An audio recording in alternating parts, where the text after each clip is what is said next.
ಏನು ಮೊದಲಿನಿಂದನೂ ಕೂಡ ನಾವು ನಮ್ಮ ನಿಲುವು, ಪಕ್ಷದ ನಿಲುವು ಇರ್ಬೋದು, ನಮ್ಮ ಮೈಸೂರಿನ ಭಾಜಪನ ನಿಲುವು ಇರ್ಬೋದು, ನನ್ನದೇ ಆದ ವೈಯಕ್ತಿಕ ನಿಲುವು ಇರ್ಬೋದು, ಮುಖ್ಯಮಂತ್ರಿಗಳು ತಮ್ಮ ಒಂದು ಜವಾಬ್ದಾರಿಯುತ ಸ್ಥಾನದಲ್ಲಿರೋ ಕಾರಣಕ್ಕಾಗಿ ಈ ಒಂದು ಏನು ಹಗರಣ ಆಚೆ ಬಂದಿರೋ ಕಾರಣಕ್ಕಾಗಿ ತಮ್ಮದೇ ಆದ ತವರು ಕ್ಷೇತ್ರದಲ್ಲಿ ಒಂದು ಏನು ಮೈಸೂರಿನ ಅಭಿವೃದ್ಧಿಗೆ ಒಂದು ಇತಿಹಾಸ ಇರುವಂಥದ್ದು ಸಂಸ್ಥೆ ಮೂಡ, ಅಂಥ ಸಂಸ್ಥೆಯಲ್ಲಿ ಒಂದು ಹಗರಣ ನಡೆದಿರೋ ಕಾರಣಕ್ಕಾಗಿ ಅವರು ತಮ್ಮ ರಾಜೀನಾಮೆ ಕೊಟ್ಟು ಒಂದು ಫ್ರೀ ಆಗಿರುವಂಥದ್ದು, ಅವ್ರದ್ದು ಪ್ರಭಾವ ಇಲ್ಲದೆ ಇರುವಂಥದ್ದು ಒಂದು ಸಂಸ್ಥೆ ಮೂಲಕ ಇದು ತನಿಖೆ ಆಗಬೇಕಾಗಿ ನಾವು ಅಂದಿನ ಕಾಲದಲ್ಲಿ ಆಗ್ರಹಿಸ್ತಾ ಬಂದಿದ್ದೀವಿ.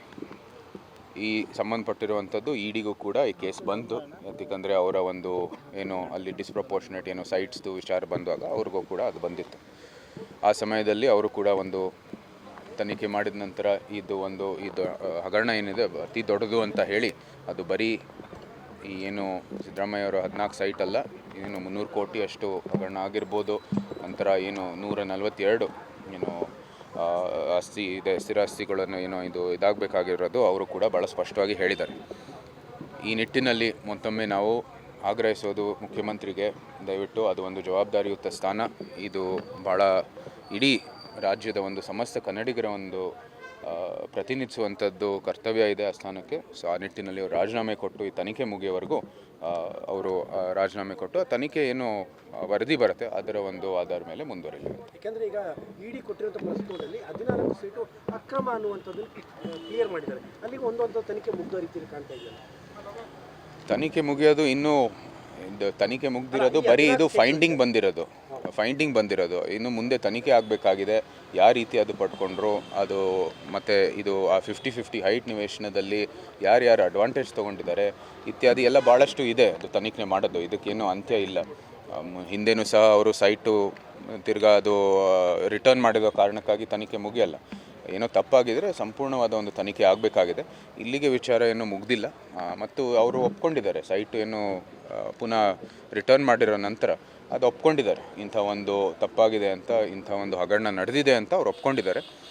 ಅದಕ್ಕಾಗಿ ಮತ್ತು ಇವತ್ತು ನಡೀತಾ ಇರುವಂಥ ತನಿಖೆಯ ಒಂದು ದೃಷ್ಟಿಯಲ್ಲಿ ಅವ್ರು ರಾಜೀನಾಮೆ ಕೊಡಬೇಕು ಅಂತ ನಾವು ಆಗ್ರಹಿಸ್ತೀವಿ. ಈಗ ಬಿಜೆಪಿ ಪುನಃ ಇನ್ನೊಂದು ಹೋರಾಟ ಇರುತ್ತಾ? ಯಾಕಂದರೆ ಈಗ ಇಡಿ ರಿಪೋರ್ಟ್ನ ಆಧಾರದ ಪುನಃ ನಮ್ಮ ಹೋರಾಟ ನಿರಂತರವಾಗಿ ನಡೀತಾ ಇದೆ.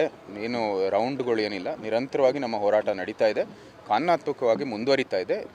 ಇಂದಿನ ಪ್ರಜಾಪ್ರಭುತ್ವದ ವ್ಯವಸ್ಥೆಯಲ್ಲಿ ಹೌದು, ಒಂದು ಜವಾಬ್ದಾರಿಯುತ ವಿರೋಧ ಪಕ್ಷದ ಸ್ಥಾನದಲ್ಲಿ ನಮ್ಮ ಪ್ರತಿಭಟನೆ ಇತ್ಯಾದಿಗಳು ನಡೀತದೆ.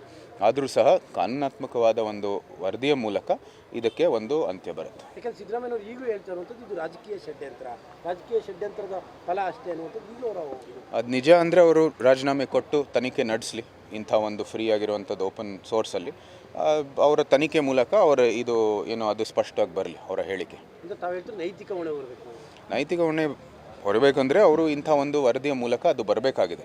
ಯಾವುದೇ ಇದ್ರೆ ನಾವು ಕ್ಲೇಮ್ ಮಾಡ್ಕೋಬೋದು, ಆದರೆ ಅಧಿಕೃತವಾದ ಒಂದು ನ್ಯಾಯಾಲಯ ಅಥವಾ ಒಂದು CBI ಅಥವಾ ಒಂದು ED ಮೂಲಕ ನೀವು ಇನ್ನೋಸೆಂಟ್ ಆಗಿದ್ದೀರಾ ಅಂತ ಅವರು ಸ್ಪಷ್ಟವಾಗಿ ಹೇಳಬೇಕಾಗಿದೆ.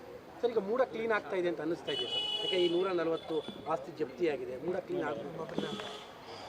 ಇದು ಈಗಾಗಲೇ ಹೇಳಿದರು, ಮೊದಲನೇ ಹಂತ ಅಂತ ಹೇಳ್ತಾ ಇದ್ದಾರೆ. ಇದು ಒಂದು ಪ್ರಕ್ರಿಯೆ, ಎಷ್ಟು ಸುಲಭವಾಗಿ ಆಗೋದಿಲ್ಲ. ಮತ್ತು ಅನೇಕ ದಶಕಗಳಿಂದ ಇಂಥ ಒಂದು ಷಡ್ಯಂತ್ರ ಇರ್ಬೋದು, ಇಂಥ ಒಂದು ಭ್ರಷ್ಟ ಬೆಳವಣಿಗೆಯನ್ನು ನೀವು ನೋಡ್ತಾ ಬಂದಿದ್ದೀವಿ ನಮ್ಮ ಮೂಡಾದಲ್ಲಿ. ಸೊ ಇದಕ್ಕಾಗಿ ಅದನ್ನ ಪೂರ್ತಿ ಕ್ಲೀನಪ್ ಮಾಡೋಕ್ಕೆ ಒಂದಷ್ಟು ವರ್ಷಗಳು ಆಗುತ್ತೆ.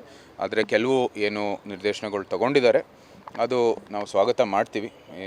ಅಂತ್ಯಕ್ಕೆ ಸೈಟ್ಗಳು, ಬಡಾವಣೆಗಳು, ಇದು ಸಂಬಂಧಪಟ್ಟಿರುವಂಥದ್ದು ಸ್ಥಳೀಯ ಪಟ್ಟಣ ಪಂಚಾಯತ್ ಇರ್ಬೋದು, ನಗರಸಭೆ ಇರ್ಬೋದು, ಅಥವಾ ನಮ್ಮ ಇಡೀ MCCಗೆ ಆ ಬಡಾವಣೆಗಳು ಕೊಡ್ತಾ ಇರೋದು, ಅದು ಸ್ವಾಗತ ಮಾಡ್ತೀವಿ.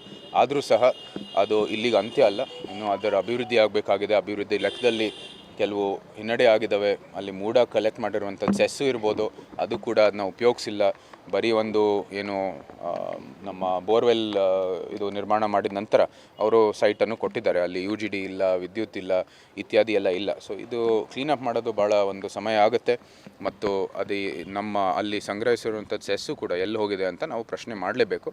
ಯಾಕಂದರೆ ಸ್ಥಳೀಯರು ಆ ಸೆಸ್ ಕಟ್ಟಿರೋದು ಇಂಥ ಸೌಲಭ್ಯಗಳು ಕೊಡೋದಕ್ಕೆ. ಸೊ ಅದು ಕೂಡ ನಾವು ಒಂದು ತನಿಖೆ ಆಗಬೇಕಾಗಿದೆ. ಪ್ರತಾಪ್ ಸಿಂಹ ಅವ್ರನ್ನ ಪಕ್ಷದಿಂದ ಉಚ್ಚಾಟನೆ ಮಾಡಬೇಕು ಅಂತೇಳಿ ನಿನ್ನೆ ರಾಜ್ಯಾಧ್ಯಕ್ಷರಿಗೆ ಮನವಿ ಸಲ್ಲಿಸಿದ್ದಾರೆ.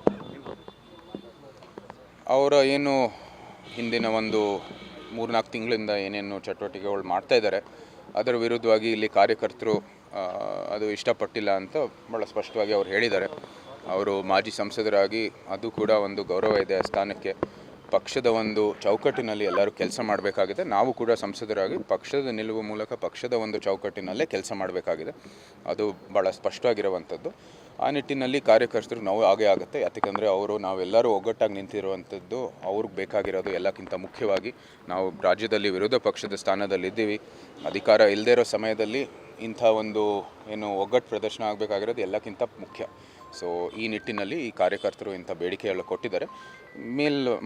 ನಮ್ಮ ರಾಜ್ಯ ಅಧ್ಯಕ್ಷರು ಇರ್ಬೋದು, ಆ ಒಂದು ನಾಯಕರು ಇರ್ಬೋದು, ಅವರು ತೀರ್ಮಾನ ತಗೋತಾರೆ. ಸರ್, ಈಗ ಪಕ್ಷಕ್ಕೆ ಮುಜುಗರ ಏನೋ ಉಂಟಾಗಿದೆ ಸರ್.